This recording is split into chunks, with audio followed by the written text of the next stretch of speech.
नमस्कार। Today Bihar news और today Hindustan का ये डिजिटल प्लेटफॉर्म है और खबर विशेष के मंच पर मैं हूं आपके साथ प्रकाश सिंह।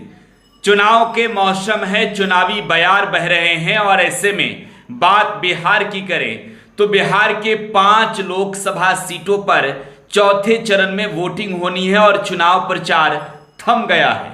प्रधानमंत्री नरेंद्र मोदी की रोड शो बिहार में होनी है, लेकिन बात अगर बिहार के 5 लोकसभा सीटों की मैं करूं तो बिहार में चौथे चरण में जिन 5 लोकसभा सीटों पर वोटिंग होनी है वहां पर मुकाबला बेहद दिलचस्प नजर आ रहा है। मुकाबला आमने सामने का है और आरजेडी से लेकर बीजेपी तक के बीच में सीधी लड़ाई है। नीतीश कुमार की भी प्रतिष्ठा दांव पर लगी है। तो आपको ये बताने जा रहे हैं कि आज के समय में वोटिंग से पहले किसकी मजबूती कहां पर है। जिन 5 लोकसभा सीटों पर वोटिंग होनी है वहां के बारे में आपको बता दें। दरभंगा, उजियारपुर, समस्तीपुर, बेगूसराय और मुंगेर। अगर दरभंगा की बात करें तो दरभंगा में मुकाबला जो है वो बीजेपी के गोपाल जी ठाकुर और आरजेडी के ललित यादव के बीच है। वहीं बात करें अगर मुंगेर की तो मुंगेर में मुकाबला जो है वो जनता दल यूनाइटेड के ललन सिंह, राजीव रंजन सिंह और ललन सिंह और आरजेडी की अनीता देवी के बीच है। उजियारपुर की बात करें तो उजियारपुर में बीजेपी के नित्यानंद राय जो केंद्रीय गृह राज्य मंत्री हैं और आरजेडी के आलोक मेहता के बीच है। समस्तीपुर की बात की जाए तो अमन हजारी कांग्रेस के टिकट पर चुनाव लड़ रहे हैं। सांभवी चौधरी एलजेपीआर की कैंडिडेट है। वहीं अगर बात की जाए बेगूसराय की तो बीजेपी के गिरिराज सिंह चुनावी मैदान में है और गिरिराज सिंह का मुकाबला जो है वो लेफ्ट के अवधेश राय से है। वहीं बात की जाए अगर बिहार के इन 5 सीटों की तो पलड़ा किसका भारी है वर्तमान में ये समझना बेहद जरूरी है। देखिए, नतीजे जो भी वो बेहद दिलचस्प होंगे। बिहार को लेकर चौंकाने वाले रिजल्ट आ सकते हैं, इस बात से कोई इंकार नहीं कर सकता है। और आपको ये जानना बेहद जरूरी है कि इन 5 सीट पर फिलहाल एनडीए का ही दबदबा है, लेकिन 2024 के चुनावी रण की बात करें, 2024 के चुनावी अखाड़े की बात करें तो इस बार मुकाबला आमने सामने का हो गया है। 2019 में 5 सीट एनडीए ने जीती, बीजेपी ने, एलजेपी ने जीती, जेडीयू ने जीती, लेकिन इस बार आरजेडी ने इतनी मुश्किल बढ़ाई है कि नित्यानंद राय से लेकर गोपाल जी ठाकुर तक की मुश्किलें बढ़ी है। चलिए शुरुआत करते हैं दरभंगा से। दरभंगा में कौन चुनाव लड़ रहा है? गोपाल जी ठाकुर चुनाव लड़ रहे हैं। गोपाल जी ठाकुर सिटिंग एमपी थे और उन्हें बीजेपी ने फिर से टिकट दे दिया और बीजेपी ने टिकट देकर मैदान में उतारा। तो इसके लिए जनता का फीडबैक बीजेपी ने नहीं लिया और जनता का फीडबैक नहीं लिया था तो क्यों नहीं लिया? इसके नाराजगी का सामना गोपाल जी ठाकुर को करना पड़ रहा है। गोपाल जी ठाकुर का विरोध भी हुआ और देखिए, कहा जाता है कि चंपत हो जाते हैं जीत के बाद। गोपाल जी ठाकुर नजर नहीं आते हैं, लेकिन केंद्र में दिल्ली में कौन बैठा है? दिल्ली में बैठे हैं नरेंद्र मोदी और बीजेपी चुनाव गोपाल जी ठाकुर के चेहरे को भुनाकर नरेंद्र मोदी के चेहरे पर लड़ रही है। और ये बात सिर्फ दरभंगा की नहीं है, ये बात तो पूरे बिहार नहीं बल्कि देश में है।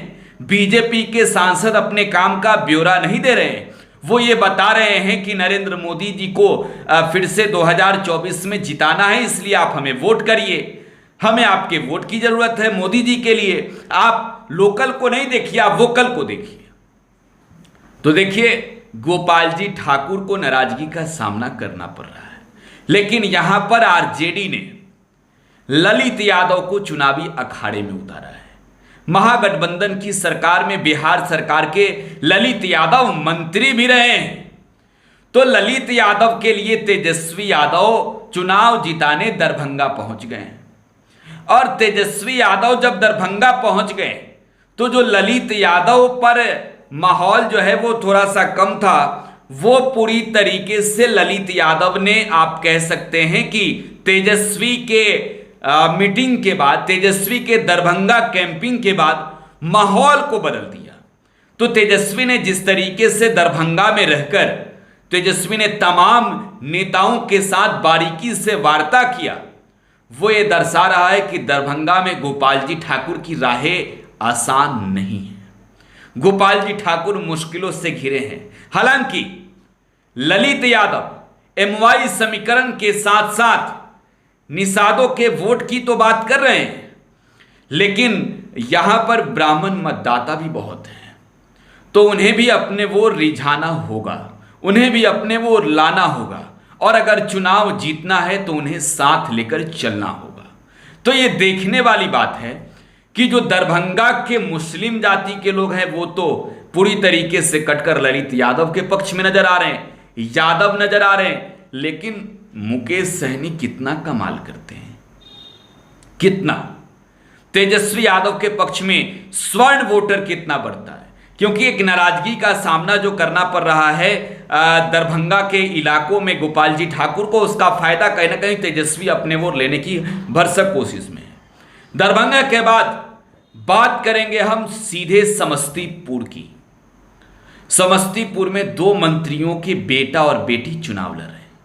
एक महेश्वर हजारी जेडीयू के कोटे से बिहार सरकार के मंत्री हैं, उनके बेटे अमन हजारी कांग्रेस के टिकट पर चुनाव लड़ रहे हैं। तो दूसरी ओर मुकाबला है सांभवी चौधरी से। सांभवी चौधरी अशोक चौधरी की बेटी है और अशोक चौधरी बिहार सरकार के मंत्री हैं। दोनों नीतीश कुमार के बेहद करीबी हैं। और देखिए, समस्तीपुर को लेकर नीतीश कुमार ने यह साफ कर दिया है कि चुनाव के बाद महेश्वर हजारी मंत्री नहीं रहेंगे, यह क्लियर कर दिया है। हालांकि महेश्वर हजारी खुलकर तो सामने नहीं आए। बिहार में पहले ऐसे पिता हैं चुनाव अपने वारिसों को लड़ाने वाले में महेश्वर हजारी, जो रात के अंधेरे में चुनाव प्रचार करते हैं, रात के अंधेरे में जनता से बात करते हैं, रात के अंधेरे में वो सांभवी को पटखनी देने की रणनीति बनाते हैं। और यहां पर अगर पासवान परिवार की नाराजगी है तो चिराग पासवान के कैंडिडेट के लिए एक तरीके से कहें तो बुरी खबर है। और सबसे बड़ी बात कि सांभवी चौधरी सियासत में एंट्री नहीं मारी है, सुरक्षित सीट देखकर वहां चली गई है, लेकिन सांभवी चौधरी के खिलाफ भी एक तरफा माहौल जो है वो अमन हजारी ने समस्तीपुर में बना दिया है। और मल्लिकार्जुन खड़गे के रैली के बाद बाजी पलटते नजर आई है। तेजस्वी यादव का दौरा भी काम आया है। तो अमन हजारी अपने पिता के साथ नजर नहीं आए, लेकिन जनता के बीच जाकर एक तरफा माहौल को करने की भरसक कोशिश की। यहां सांभवी को आप कमजोर में ना आंकिए। इसके अलावा बात उजियारपुर की। देखिए, उजियारपुर की जो लड़ाई है, उजियारपुर में बहुत ही टसन भरी लड़ाई है। और उजियारपुर का जो खेल है वो आमने सामने का हो गया है तेजस्वी के लगातार रैलियों के बाद। उजियारपुर में चुनाव कौन लड़ रहा है मालूम है? उजियारपुर में चुनाव लड़ रहे हैं नित्यानंद राय। उजियारपुर में चुनाव लड़ रहे हैं आलोक मेहता।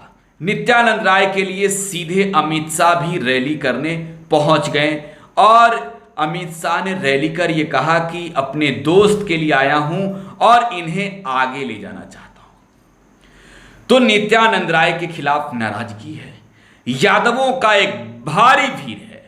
तो जातीय तौर पर यादव और मेहता जाति के लोग, देखिए यहां पर लौकुश समीकरण का भी दबदबा है।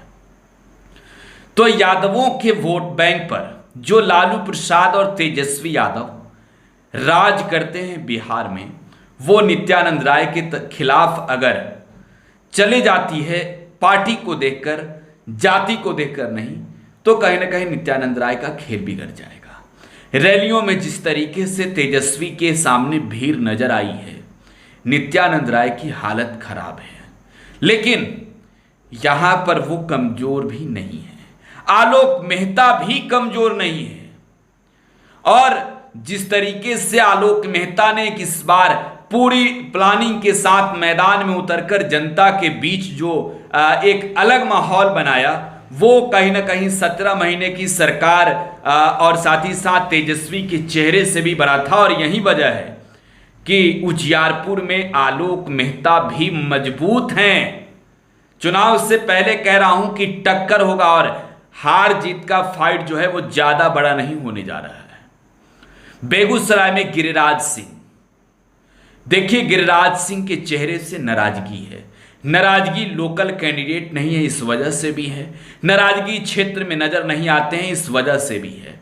लेकिन गिरिराज सिंह को लेकर लोग कह रहे हैं कि गिरिराज बाबू मजबूरी हो गए हैं। दिल्ली में नरेंद्र मोदी की सरकार लोग चाहते हैं।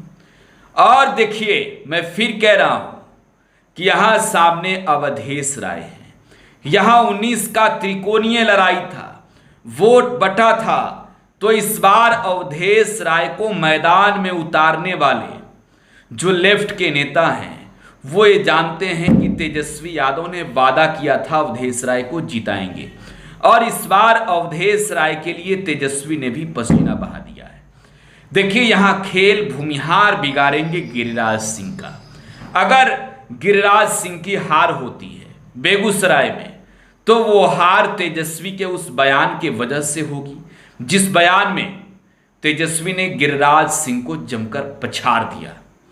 हिंदू मुसलमान के नाम पर वोट नहीं, नौकरी और महंगाई बेरोजगारी के नाम पर वोट करने को तेजस्वी ने कहा। और जो खेल गिरिराज सिंह का बिगड़ सकता है बेगूसराय में, वो खेल वहां के 20 से 25% भूमिहार बिगाड़ने वाले हैं। मुंगेर की बात कर लेते हैं। मुंगेर में बहुत टसन की लड़ाई है रे भाई।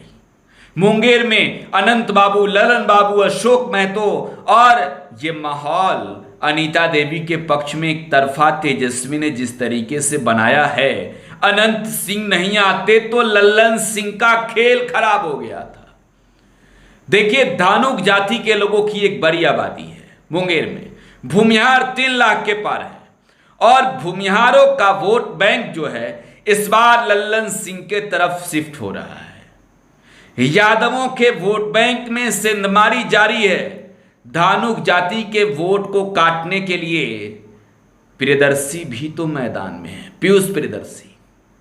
लेकिन अशोक महतो को भी आप कमजोर में मत आकिए। लंबे समय के बाद जेल से बाहर आए, और जेल से बाहर आने के बाद टिकट क्यों मिला अशोक महतो को? मालूम है अशोक महतो ने जनता के बीच जाकर हवा पलट दी कि यहां लड़ाई अगड़े और पिछड़े जाति के बीच का है। और जिस तरीके से अशोक महतो की मुश्किलें बढ़ाती हुई प्रशासन नजर आई है, रेड के पर जो कल पड़े हैं अचानक लखीसराय में, इसके बाद एक तरफा अगर कहें तो लल्लन सिंह खुद को मजबूत जरूर मान रहे हैं, लेकिन अशोक महतो का भी कहना है कि जनता सब देख रही है। तो त्रिकोणीय लड़ाई अब नहीं है, आमने सामने का मुकाबला हो गया है। अशोक महतो के पक्ष में यादव कितना जाते हैं, धनुक कितना जाते हैं, कुर्मी जाति के लोगों का वोट कितना मिलता है, और उसमें कितना सेंध लल्लन बाबू लगा पाते हैं, ये देखने वाली बात होगी। फिलहाल आप टुडे बिहार न्यूज के साथ बने रहे। धन्यवाद।